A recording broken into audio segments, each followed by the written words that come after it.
गिबियावनो बयखौबो बड' निउस इउटुब चेनेलनि गोदान खौराङाव बरायबाय। नोंथांमोननि थाखाय बे समाव माखासे खौरां लाबोदों। भिडिअखौ जोबजासे नायलांनो दाबाव आरो चेनेलाव गोदानब्ला अन्नानै साबस्क्राइब खालामना बेल आइकनआ अलाव होनानै ला आरो भिडिअखौ लाइक कमेन्ट शेयार खालामनो गुरै खावलायबाय। दानिया फैदो दिनैनि खौराङाव। गिबि खौराङाव दङ जोबोद गोजोनथाव खौरां। बर' बिजोङाव फरायनाय फरायसा फरायसुलिफोरनि थाखाय मोनसे गोजोनथाव खौरां। देग्लायनिफ्राय थाखो 10खौ बर' रावजों फरायनो मोनसिगोन। थाखो 10 आरो 12नि फरा बिजाबखौ इंराजिनिफ्राय बर' रावाव दानस्लायनाया सोलिगासिनो दङ।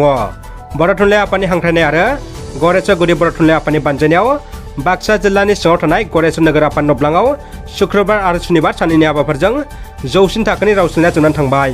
मख'नो गोनांदि थाखो 10नि फरा बिजाबनि राव दानस्लायनाया 100% जाफुंसारबाय।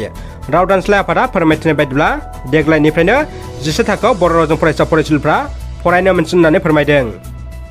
गिबि मुलुग दावहानि सिगां बानायनाय मटर साइकेलखौ 7.7 कौटि राङाव फानदों।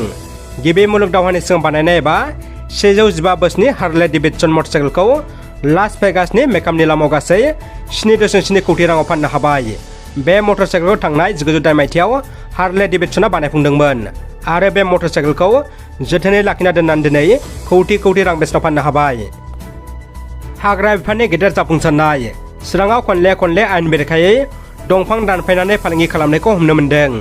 थारैनो सुबुं माहारिया मिथिंगाखौ अननो रोंला नामा? थारैनो मिथिंगा अनफावरि सुबुंफोरनि गोसोआव सोंथि सिखारदों। चिरां जिल्ला रुनिकाटा फरेस्ट रेन्जनि सिङाव थानाय बेंटल फरेस्ट फिल्ड अफिसनि बिड अफिसार जित मुसाहारि बिथांनि गोख्रों दैदेननायाव थांनाय मैया हरनि 10:30 रिंगा समाव भारत भुटान सिमना साखाथियाव थानाय चिरां रिपु रिजार्भ हाग्रा ओनसोलनिफ्राय आयेन बेरेखायै मिथिंगा अननो रोङि सुबुंफ्रा दंफां दानफायनानै लाबोबाय थानाय समाव दाउखा बाहायाव हमनो हादों। लोगोसे बे एखे समावनो खुंग्रिं फरेस्ट फिल्ड अफिसनि सिङावबो गंबा गारिजों लोगोसे दंफां हमनो हादों। बेंटल फरेस्ट फिल्डनि सिङाव हमनो मोननाय दंफांनि बेसेना खमैबो ट्रेक्टर ट्रलिजों लोगोसे 5 आरो 6 लाखनि जागोन होननानै बेंटल फरेस्ट फिल्ड अफिसनि अफिसार बिथाङा खौरांनि गेजेरजों फोरमायदों। दानिया फैदो गुबुन मोनसे खौराङाव। लंफननि सावगारिखौ ससियेल मिडियाआव हगारबाय। माखासे सान सिगां सासे उन्दै हिन्जावसाखौ जिनाहारि खालामना लंथं भिडिअ हगारनाय दान्थाल नार्जारिया बेनो। चिरांनि सान्थिपुर ओनसोलाव उन्दै हिन्जावसाखौ जिनाहारि खालामग्रा दान्थाल नार्जारिनि गावलां सावगारिखौ खौरां बिजोङाव हगारदों। लंफदआ पुलिसनि नोजोरनिफ्राय दासिम खारखोमाना दङ होनना मिथिनो मोन्दों। बे लंफदजों लोगोसे आरोबाव सानैयाबो खारखोमाना दङ। दायनिगिरिफोरखौ हमना गोख्रों आयेननि साजा होनो एबसुनि गाहाय नेहाथारि करेन्द्र बसुमतारिया खौरां बिजोंनि गेजेरजों खावलायदों। रायजो राजाफोरनिसिम मोनसे गोनांथार फोसावनाय। आथिखालनि बे गोनोखोआरि मुगायाव सुबुंफोरा हासारनि मुलनि मैगं थाइगं आदार जानाय लोंनाय सोलिनाय जिउ खुंनाय बुब्लियाव गोबां सोलाय सोल' जाबाय।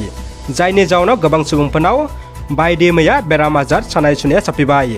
बेबायदिनो नोंथांमोना जुदि देहा सोलेराव सिं सानाय हान्थु सानाय मिजौनाय मोदोम सानाय जरा सानाय गोदना सानाय पेरालाइसिस आरो जिन मोननाय गोबां रोखोमनि जेंना जादोंब्ला बांद्राय जिंगासिनांगौ गैया। नोंथांमोननि थाखाय मोनसे मोजां खौरां। चिरां जिल्लानि सिङाव थानाय बिजनी महकुमानि साहा बर' बाजाराव आयुर्वेदिक थेरापि सेन्टाराव फाहामथाय लाफैनो हागोन। जेराव बिथांमोना आयुर्वेदिक थेरापि सेन्टारै मोजां फाहामथाय होयो। नोंथांमोना गोनांथि जायोब्ला 7086589877 बे मबाइल नाम्बाराव सिगां खौरां लाहरनो हागोन। आलादा कमतापुर रायजोखौ दाफुंनो फिन उदखारि आफादनि जोनोम। असान्ति जागोन नामा आसाम रायजोआ? रायजोआव गोदानै हाथियार हमग्रा आफादनि जोनोम।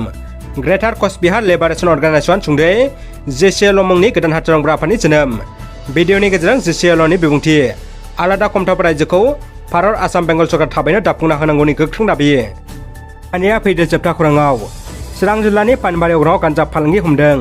चिरां जिल्ला पानबारि थाना ओनसोलाव थानाय 2 नं अग्रं गामिनि पवन सरका मुंनि सासे सुबुंनि न'निफ्राय पानबारि पुलिसनि सिगाङाव 5 केजि 700 ग्राम गान्जाजों लोगोसे दायनिगिरि पवन सरकाखौ पुलिसआ हमदों। गोलाव समनिफ्रायनो पानबारि ओनसोलनि पाराफोर ओनसोलनियाव दायनिगिरिया गान्जानि फालांगि खालामबाय थादोंमोन। दिनै पानबारि थाना पुलिसआ खौरांखौ मोनख'नानै फालांगि पवन न'आव संदाननाय गय बागाननिफ्राय गान्जाखौ पुलिसआ मोननो हादों होनना खौरां मोननाय जादों।